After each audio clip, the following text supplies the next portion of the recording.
Menteri Agama Yakut Khalil Qomas yang karib disapa Gus Yakut meminta agar uang kuliah tunggal UKT di lingkungan Perguruan Tinggi Keagamaan Islam Negeri PT KIN tidak memberatkan mahasiswa, serta Gus Yakut memutuskan menunda transformasi UIN Syarif Hidayatullah Jakarta menjadi Perguruan Tinggi Negeri Berbadan Hukum atau PTNBH. Hal ini diutarakan Gus Yakut saat menyampaikan sambutan dalam acara penganugerahan Ikatan Alumni UIN IKAL UIN Jakarta Award 2024 di Auditorium Utama Harun Nasution, Kampus 1 UIN Jakarta pada Minggu 26 Mei 2024. Pada saat bersamaan, sejumlah mahasiswa UIN Jakarta turut membentangkan beberapa poster berisi protes tentang mahalnya biaya kuliah atau UKT. Poster-poster ini dibentangkan pula kala Gus Yakut berjalan meninggalkan ruang auditorium utama Harun Nasution. Saya ingin menjawab saja sedikit beberapa hal penting yang tadi juga dilontarkan oleh Pak Aceh. Yang pertama terkait dengan UKT, Pak Aceh. Biasanya UKT itu akan naik itu ketika perguruan tinggi tidak mampu lagi menghidupi operasional hariannya. Kemudian mencari shortcut yang paling mudah, ya shortcutnya apa? Dinaikkan UKT. Apalagi kalau perguruan tinggi sudah menjadi PTNBH. Maka seringkali UKT itu menjadi korban bagi pemenuhan kebutuhan operasional harian perguruan tinggi. Saya selaku Menteri Agama pernah menugaskan kepada Pak Rektor untuk segera mempersiapkan UIN Jakarta sebagai PTNBH setidaknya dari tahun ini. Tapi karena melihat situasi dan kondisi keuangan yang belum memungkinkan, di depan Bapak Ibu sekalian saya nyatakan saya tunda dulu proses PTNBH untuk UIN Jakarta sampai seluruh instrumen pemenuhan kebutuhan PTNBH ini disiapkan. Tadi saya berbincang dengan Pak Rektor, rumah sakit itu menjadi salah satu backbone ya, menjadi salah satu tulang punggung, untuk mendapatkan logistik bagi pemenuhan kebutuhan perguruan tinggi. Nah, sementara kita tahu rumah sakit yang kita miliki ini masih belum sehat betul. Jadi saya minta supaya penyehatan rumah sakit itu diprioritaskan terlebih dahulu, baru nanti bicara soal PTNBH. Itu yang pertama. Kemudian yang kedua, saya juga minta disiapkan asrama mahasiswa dan hotel yang juga bisa menjadi sumber pendapatan bagi perguruan tinggi.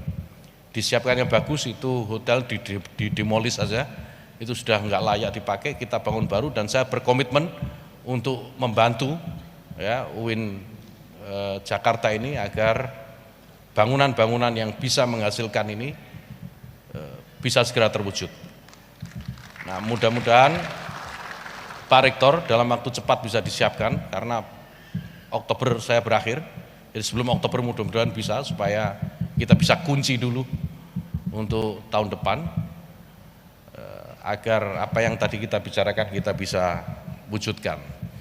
Sementara itu, Ketua Umum Pengurus Pusat IKAL UIN Jakarta, TB Aceh Hasan Sadzili, menegaskan permasalahan UKT khususnya di lingkungan PT KIN termasuk UIN Jakarta menjadi perhatian serius para alumni, bahkan sempat mencuat perdebatan. Untuk itu, para alumni UIN Jakarta akan memberikan bantuan biaya pendidikan bagi mahasiswa.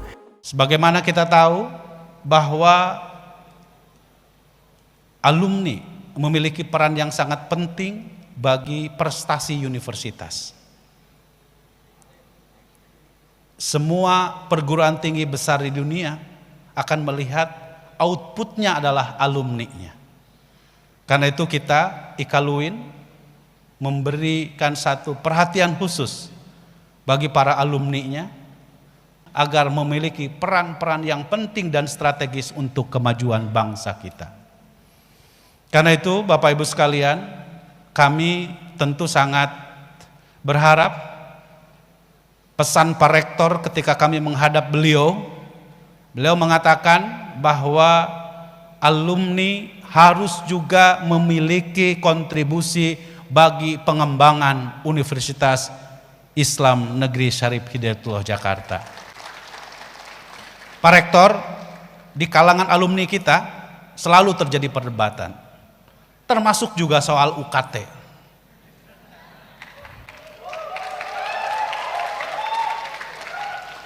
Tapi tentu kita bukan lagi seperti mahasiswa dulu, alumni tidak perlu demonstrasi di depan rektorat.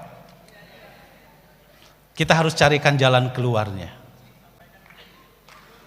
Ya, salah satu jalan keluar yang terus kita dorong adalah bagaimana alumni berkontribusi bagi mahasiswa-mahasiswa yang membutuhkan bantuan dan uluran tangan dari para alumni. Saya kira itu adalah langkah konkret bagi kita. Kami kemarin mendengarkan penjelasan dari Pak Rektor, salah satunya adalah kontribusi dari biaya UKT terhadap pengembangan UIN Jakarta ini hanya 36%. Sisanya Gusmen yang ngasih anggaran. Itu artinya Bapak Ibu sekalian, ya, saya sempat bisik-bisik dengan teman-teman, ya, apalagi kalau UIN Jakarta statusnya menjadi PTN-BH. Ini sesuatu yang memang saya kira perlu dikaji secara mendalam. Jangan sampai alumni atau latar belakang sosial ekonomi dari UIN, dari mahasiswa UIN menjadi sangat sulit untuk bisa mendapatkan bangku kuliah. Jadi karena itu Bapak Ibu sekalian, kami terus mendorong bagi upaya untuk bagaimana kualitas pendidikan tinggi Islam di Indonesia, dan inilah yang kami akan gagas bersama dengan para ketua umum IKALUIN se-Indonesia agar perguruan tinggi agama Islam memiliki kontribusi bagi kemajuan bangsa. Rektor UIN Syarif Hidayatullah Jakarta, Profesor Asep Saifuddin Jahar menekankan, UIN Jakarta di bawah kepemimpinannya memfokuskan 3 agenda utama. Satu di antaranya adalah pendirian dan pelaksanaan pusat bisnis UIN Jakarta untuk menciptakan kemandirian dana operasional kampus sehingga tidak mengandalkan UKT. Selain itu, UIN Jakarta juga bekerja sama dengan IKAL UIN untuk membantu mahasiswa dan menggodok para kader sehingga bisa mendanai mahasiswa. Saya ingin menyampaikan apa yang sedang dijalankan oleh UIN di dalam kepemimpinan saya 4 tahun ke depan, 3 tahun tersisa ke depan. Pertama, karena UIN Syarif Hidayatullah Jakarta adalah bagian penting di dalam konteks PTKIN di Indonesia. Kami sedang menjalankan yaitu digitalisasi yang sekarang sudah menjadi agenda negara yang disebut dengan SPBE, Sistem Pemerintahan Berbasis Elektronik.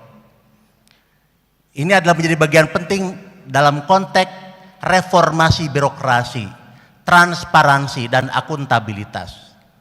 Yang kedua, kami juga lagi mengembangkan untuk konteks Green Campus sehingga ke depan UIN terbebas salah satunya dari polusi dan juga bagaimana pengaturan waste, water, dan energi. Ini menjadi agenda karena ini adalah juga menjadi bagian SDGs, maka UIN dalam konteks kurikulum, pengembangan mahasiswa dan sebagainya mengarah kepada Green Campus. Yang selanjutnya kita juga mengarah kepada yaitu kemampuan mandiri di dalam pendanaan. Maka kita kembangkan yaitu pusat bisnis yang tadi Gusmen bertanya bagaimana potensi-potensi apa. Banyak rumah sakit, kemudian juga hotel, kemudian juga asrama dan sebagainya akan kita kembangkan untuk tidak mengandalkan UKT. Itu kira-kira arah kita ke sana. Dan juga untuk kesejahteraan tendik dan dosen. Agenda-agenda ini saya perlu laporkan kepada Gusmen sudah terlihat tahun 2024 UIN Syarif Hidayatullah Jakarta berada di dalam ranking 141 dunia di dalam konteks keilmuan, religion, theology, and divinity. Kita berada di dalam level yaitu setara dengan Cornell University dalam bidang itu, Seoul University, Leipzig University. Artinya apa yang sudah dijerih-payahkan oleh founding fathers, para alumni dan juga para dosen sebelumnya sudah terlihat bahwa kita berada di dalam jalur yang benar. Kenapa? UIN adalah basis Islam dan sains, dan itu adalah menjadi bagian yang sedang kita perkuat. Dan ini adalah saya berterima kasih kepada para alumni yang tentu saya akan dan kita bekerja sama dengan IKAL UIN untuk bisa membantu para mahasiswa dan juga menggodok para kader sehingga mahasiswa bisa kita danai dengan namanya endowment. Insya Allah akan saya gerakkan di dalam konteks endowment. Karena kita punya STF, Gusmen, Social Trust Fund yang bisa mendanai. Demikian laporan tim Teras Sabir Laluhu dari Kampus 1 UIN Jakarta. Share, like, dan komen video ini. Ingat juga, subscribe dan like kanal YouTube Teras Sabir Laluhu serta nyalakan loncengnya untuk mendapatkan berita-berita selanjutnya.